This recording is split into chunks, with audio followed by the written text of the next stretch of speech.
Hey guys, welcome back to Mo Time. Today I'm going to take you through some tips and tricks to maintaining your rose bush. So grab your pen and paper and stay tuned.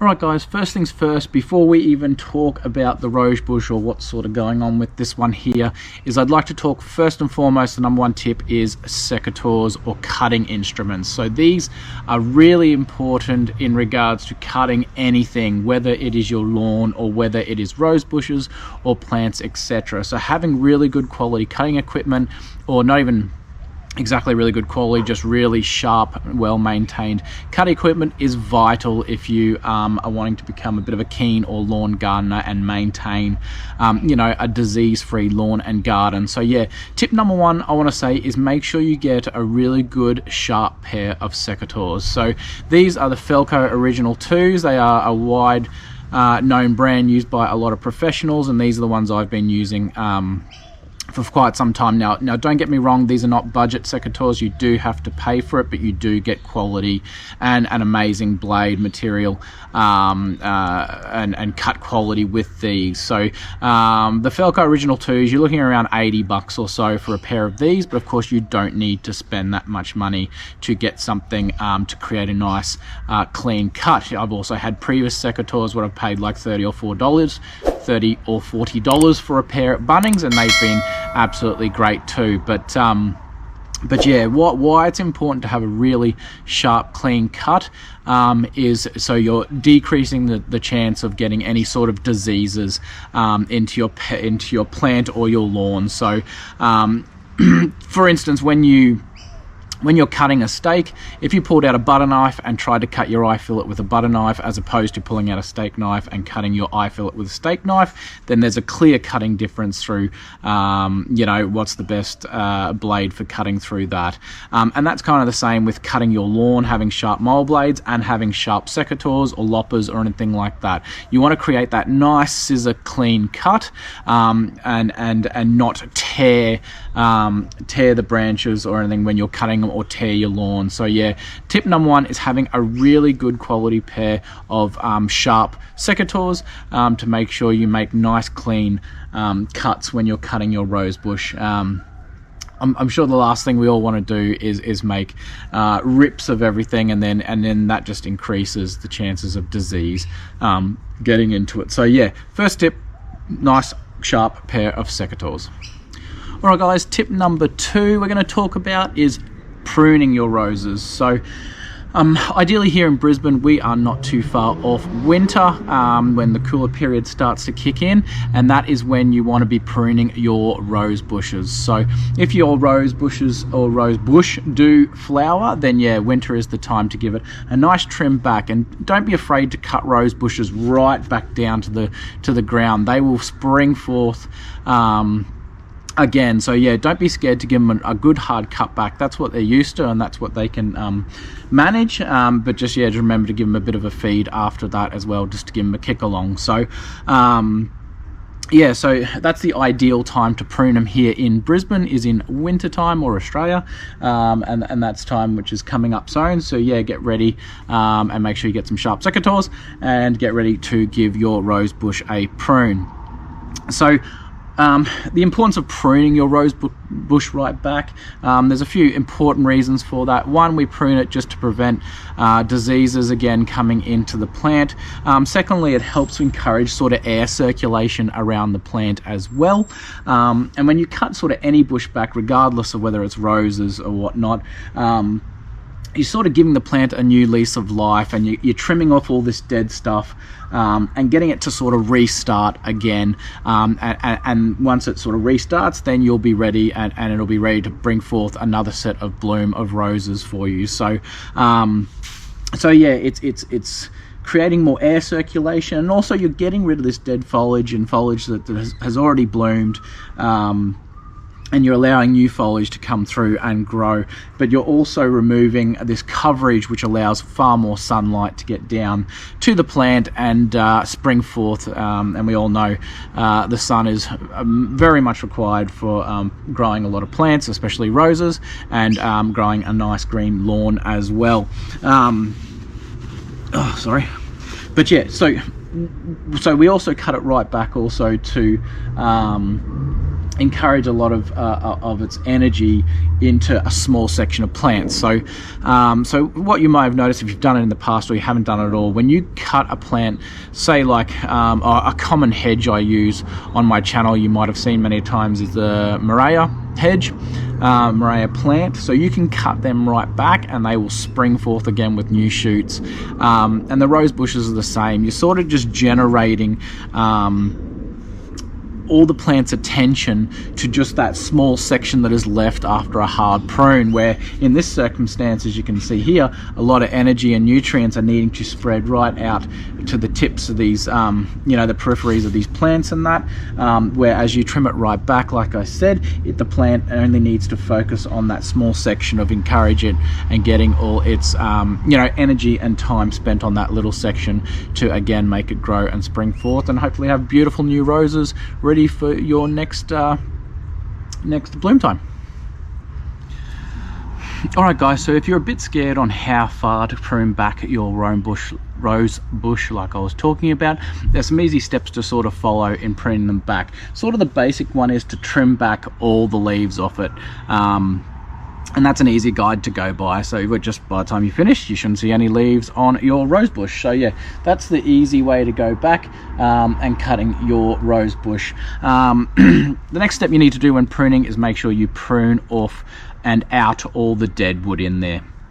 You can see some sections here that are just dead, and obviously they're your dead bits. If you are unsure whether it's dead or alive, just snip a bit off, and if it's brown it's dead, if it's green it's still alive. So yeah, just give a snip and you'll be able to find out by that. But yeah, now the other thing is you can do, I mean, it is good for rose bushes. I don't personally do it myself, but if you are concerned about diseases or you do have a common problem getting disease into your rose bushes, then there's products you can buy from your local nursery that's a prune sealant. So when you make the cut, so I'll make a snip here. Where are we? There. So pardon me, once you make a cut, you can get this sort of sealant paste, and you can apply it to the end of the cut, and it does exactly that. It seals up the cut end so no disease or pests can get in there and affect your plant. So yeah, that's something else to sort of keep in mind if you're having ongoing rose bush disease problems. I mean, there's many different variety of diseases, but if that's a common one you find that happens when you prune your rose bush back, then grab your local sealant, go to your local nursery and grab a sealant for your pruned edges.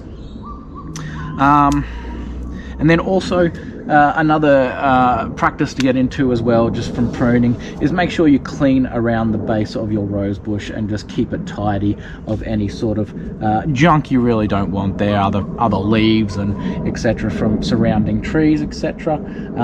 And that. But yeah, that's pretty much the basics for pruning your rose bush and maintaining it from there. Alright guys, next we're going to talk about sunlight. So how much sunlight do your roses require? So roses really require around 6 to 8 hours of sunlight a day.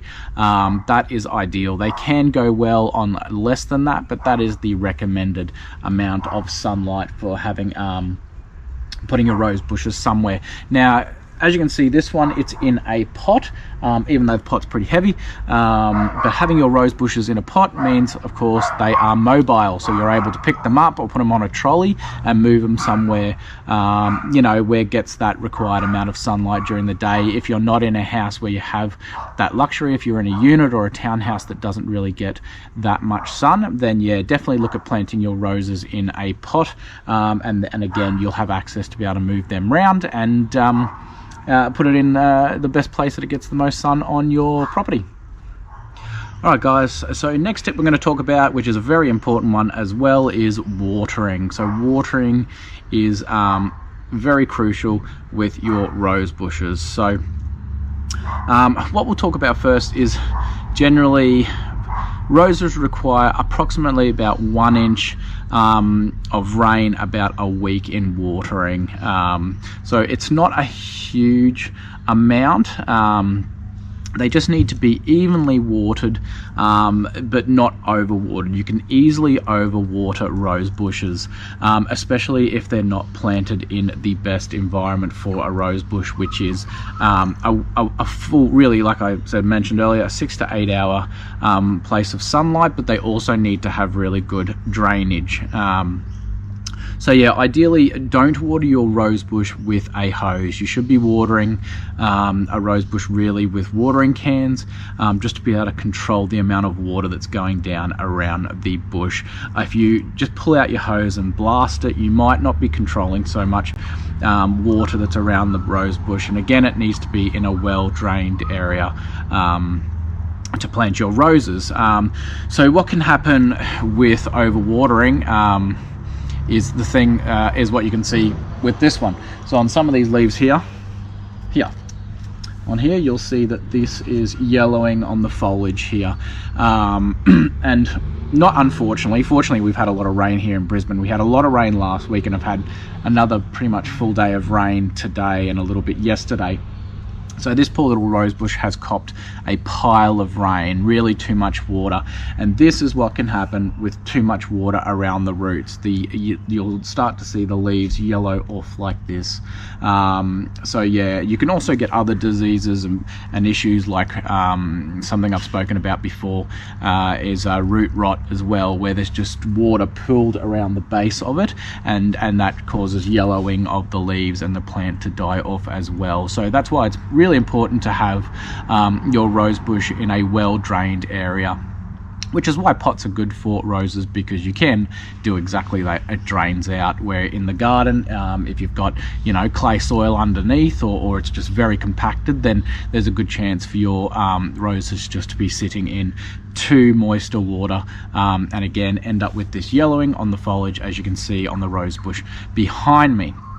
Now when you do water with a watering can or whatever you use, make sure you evenly water around the plant, and also make sure you don't just pour the water straight onto the foliage of a plant. You should never water a rose bush by just holding it above it and drenching all the plant.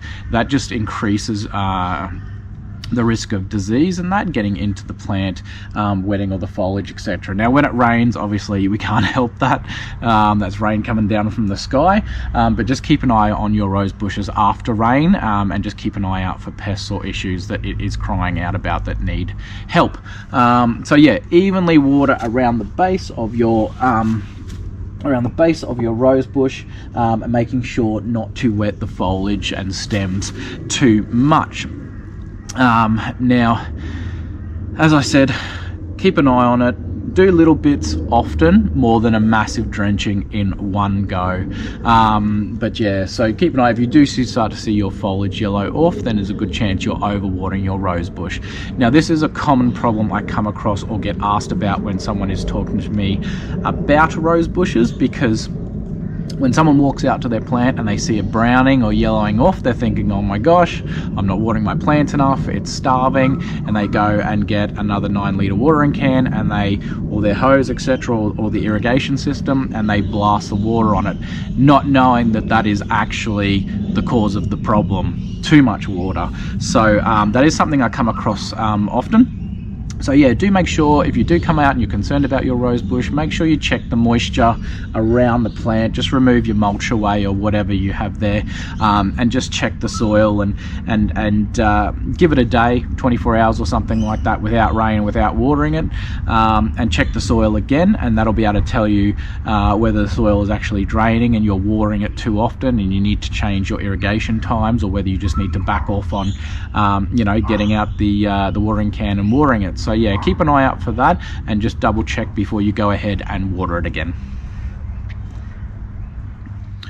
Alright, last tip we're going to talk about, guys, is fertilizing your rose bush. Another important tip for beginners to know about maintaining your roses at home, in your pot or in your garden. So rose bushes are super hungry plants. They do require a lot of feeding and nutrients regularly. So ideally, fertilizing rose bushes, you want to do that between the gap of spring and summer. Generally, you want to start giving a good feed about 4 weeks out from the growth period, sort of thing. So yeah, start sort of your fertile application in the spring. Now there are two types of fertilizer you can use, and they are your sort of quick release fertilizers and your slow release fertilizers. Your quick release are generally your liquid fertilizers such as sea salt or Charlie Carp, etc., and they're really good ones because they are you know, not made by man or anything like that. Charlie Carp are actually made from carp fish, which are actually a big problem to our ecosystem in the waterways. So they have, I think they're based up north in Queensland or something, don't quote me on that, but that business is a Queensland run business, and they produce, yeah, they carp, and literally the liquid is just fish. That's all it is just ground up carp, everything, bones, guts, flesh, etc.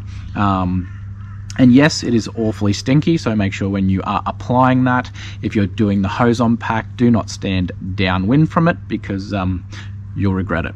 So if you're just applying it via your water can, then yeah, just make sure you don't splash too much on you, because again, yeah, super stinky, but as they say a lot of times, the stinkier the better. So yeah, if you want us to use something really organic, then Charlie Carp or sea salt or something like that, or a form of kelp is your way to go. And there are many different varieties here in the Queensland Australian market, and all available on websites like Plant Doctor, Lawn Pride, are available at your local nurseries and your Bunnings, and that, or you can get it off the Charlie Carp website as well, and it comes in, they all come in, you know, 1 litre bottles up to 10-20 litre bottles if you want to stockpile in the shed and just be able to have access to it. So sorry, back to the rose bush. Yeah, really hungry, so you do need to give it a good feed of those Charlie Carp, etc.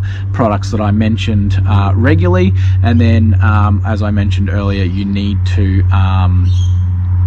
start doing your slow release fertilizer applications between that spring to summer gap.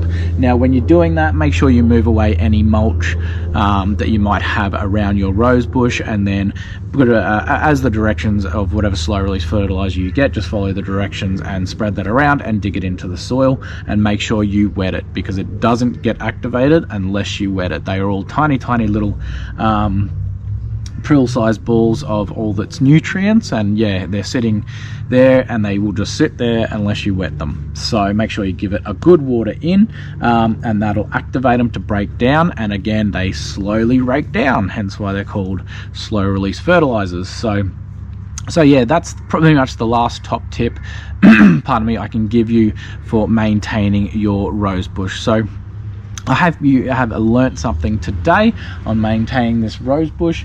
Any questions, if you have any comments or questions, make sure you put them down in the comments below, and I'll get back to you as soon as possible. If you're new to the channel, make sure you hit that subscribe button and the notification bell just to keep up with oncoming videos.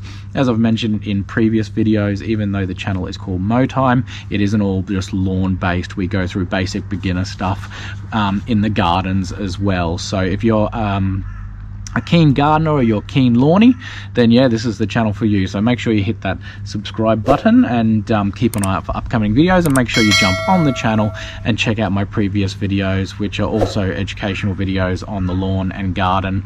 I've got a basic video on exactly how to plant correctly.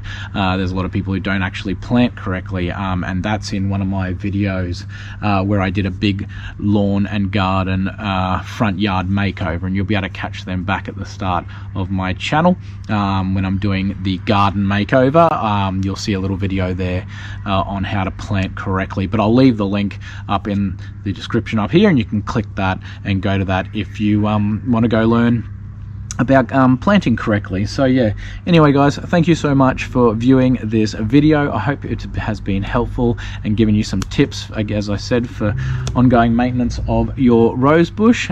Make sure you stay well mentally and physically. Keep working on that as we power on and whatnot. Hopefully poor India will get their health system in place to be able to help out all those poor people over there that are really struggling with COVID. It's quite horrible at the moment.